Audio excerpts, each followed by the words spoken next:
L'histoire vraie ou pas de Pierre Bellemare. Allez, Pierre Bellemare, votre histoire. Plus c'est gros, mieux ça passe. Ah, bien. Charmant. Merci, bah, ça part bien, hein. Cette histoire part bien. Merci Pierre Bellemare, calmez-vous, hein. On a eu le nouveau gouvernement, on peut avoir des problèmes. En février 2008, un légionnaire basé au camp de Sissonne dans l'Aisne est fatigué de sa vie militaire. Il l'a d'ailleurs dit à des confrères. Il souhaite retourner à la vie civile, ne supportant plus l'autorité et la routine de l'armée. Après une nuit entière passée à faire des manœuvres, la coupe fut finalement pleine pour l'homme. Il décida de s'enfuir sur le champ dans les lueurs du petit matin. Mais comment échapper à la surveillance des militaires du camp dans lequel il était affecté ? N'ayant pas vraiment le temps de réfléchir, le déserteur opta pour l'option la moins discrète. A raison, puisque sa tentative va être couronnée de succès. Ni une ni deux, l'homme sauta dans un véhicule blindé, généralement utilisé pour le transport des troupes. L'engin est réputé pour ne pas passer inaperçu. Il mesure tout de même 6 mètres de long et 3 mètres de large. Mais le militaire quitta le camp de Sissonne sans être inquiété. Il parcourut ensuite 40 km pour rejoindre Reims, ville la plus proche où se trouve une gare. Là, il eut tout le temps de s'appliquer à faire un créneau parfait. Le blindé fut retrouvé quelques heures plus tard, impeccablement garé sur un emplacement de stationnement pour voitures.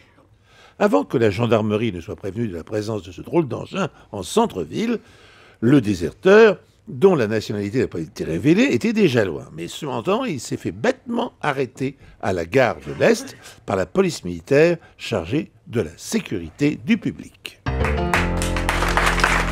Alors, j'ai tout en tête sur cette histoire, Pierre Bellemare, mais est-ce que cette histoire est vraie ou pas? Laurent Guimier. Oui, cette version d'Arrête ton char me plaît bien. Oh, Merci. ouais. Je pense qu'elle est vraie. Un petit peu d'humour ne fait pas jamais de mal. Jamais, jamais, jamais. Valérie Benaïm. Oui, j'y crois. Après tout, effectivement, plus le subterfuge est visible, moins on pense que ça va être quelque chose de faux. Donc voilà. Merci. Remettez tous les mots dans l'ordre et revenez nous voir courant de semaine prochaine. Jean-Marie Perrier. Plus le mensonge est gros, mieux il passe. Voilà. Bah, merci. Voilà. Merci d'avoir résumé ce que C'est voulait le dire sage. Valérie Benaïm. C'est le Merci. sage qui parle. Oui, Camille Combal. Moi j'y crois aussi, ouais, j'y crois à 100%.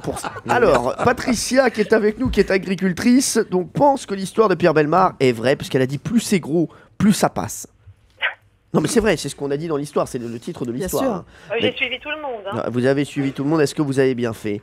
Alors, Pierre Bellemare. J'espère. Nous aussi on espère. Ben oui. Enfin bon. Bien. Ah là là, le titre justement, désavouer la femme.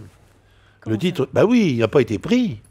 On ne l'a jamais retrouvé, le type. Il est parti, il s'est évadé. Plus c'est gros, mieux ça passe. Oh là là. Mais oui, je ne trichais mince. pas. Je donnais la réponse dans le titre. Ah oui, mais bon. Alors j'ai ajouté bêtement le truc qu'il était pris à la gare de l'Est. Jamais il n'a été pris à la gare de l'Est. Bah ouais, ça c'était avec sa femme encore hier.